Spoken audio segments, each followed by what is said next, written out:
and why they should care? Well, that's a very, very good question, Matt. I might answer this question with this quote by Jane Goodall. She's a primatologist and our author, and this hits the nail right on the head. She was quoted as saying, "The children of North America have now become the world's lab animals on whom to study the long-term effects of eating GM products." And she like I said, she hit it right where it drives home. And here's the deal with GMOs and GE products. I tell people all the time that when we eat a bad food, and you alluded to that, Matt, when we eat a bad food, I have never in my life have I ever seen a person drop dead from eating a bad food, one bad food. And the thing that people have to understand in this country is that we don't develop disease, we don't develop cancer from eating one food. It takes years of hits on our cells. It takes years of free radical damage to our cells. It takes years of damage to our DNA before the process of disease generally starts. So the problem with the GMOs and GEs right now are you're getting advocates on these biotechs' behalf that are coming out and they're making statements where we have never had an adverse effect, we have never seen an adverse effect with GE products, and they go on and on about this. Well, that may be partially true. I have to do some more research, but I think it's going to take a few years before we really begin to see the real significant adverse health effects that the GE foods are doing to us. And, there's, Matt and your staff, there's just a ton of research that is constantly going on that are showing the effects of what these products and herbicides are doing to us. There's beneficial soil organisms like Pseudomonas and Bacillus that are very, very important for the whole process of our health, and these are being destroyed and eliminated. And the list goes on, but there's a lot of studies that are going on that currently being conducted now. There's a teratogenic effect that GMOs have been found to have show effects on the development of the embryo and the fetus. And we all know, or anybody that's in the business, especially researching toxins, et cetera, know about the what I consider to be one of the modern-day heroes, and it's Arpad Pusztai. Are you familiar with him? No, I'm not. Okay. He was a researcher, a real famous, highly respected researcher at the Road Institute in the UK. And basically what happened is that the government awarded him and his staff a grant of about, it was like $1.6 million grant to study the safety of GM foods before they started exposing the citizens in the UK with GM foods. What the government didn't anticipate was that Pusztai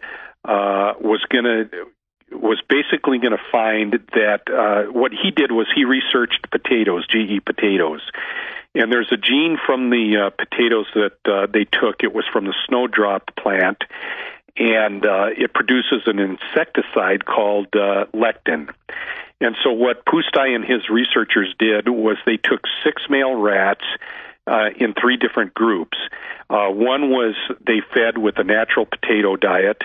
The second group was a natural potato diet with lectin, that was just the lectin that was added. And then they took the other rat group that just consumed GM potatoes. And the astonishing findings were that only the rats that consumed the GM potatoes had adverse effects to basically every organ system in their body. And that included their brains, livers, testicles. They were all smaller. Their white blood cells, they responded to challenges much more slowly. They had enlarged pancreas and intestines, and it also created proliferative cell growth in the stomach and small intestine and large intestine. So his conclusion was that the damage caused to these rats were specifically isolated to the genetic modification of the potato. Well, what happened was when the UK government, got wind of this, Pustai refused to recant on his conclusion, and he was ultimately fired from his position as a researcher there that he had held. He had been a researcher for about 35 years. And they also threatened him with a lawsuit if he spoke. It was just one of those situations where he was not allowed to discuss his findings with anyone.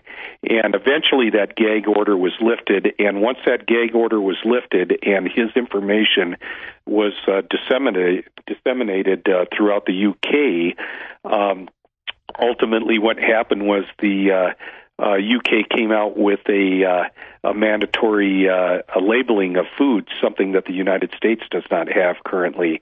And with that, you saw the huge decline in sales of GM products or GE products. That's what we need Wow. here.